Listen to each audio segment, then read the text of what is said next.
Tumetoka kwenye jamii ambazo ukioa mwanamke mmoja, mfumo unakukatalia kupitia ndugu.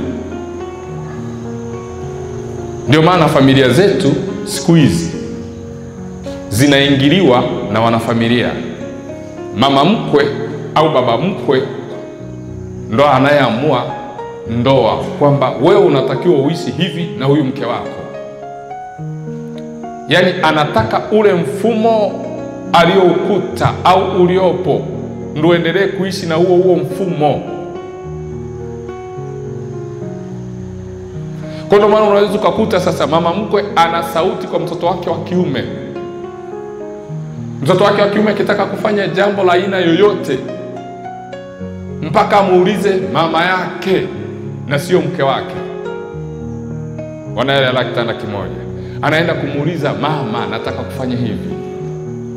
Kwa nini? Anaishi kwenye ule mfumo ambao mama yuko ndani yake, na mama hataki kijana wake aishi mfumo mwingine tofauti na ule ambao upo. Ukioa mke mmoja, mkipitia changamoto fulani, anakuambia huyo sio mke wa kuishi naye.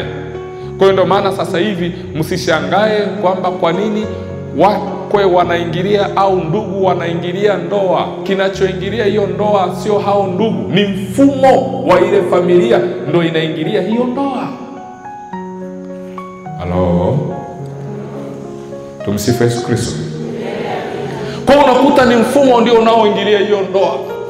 Wao wanatumika tu kama chambo, lakini mfumo ndio unaowasogeza, ingieni, haribuni hii ndoa.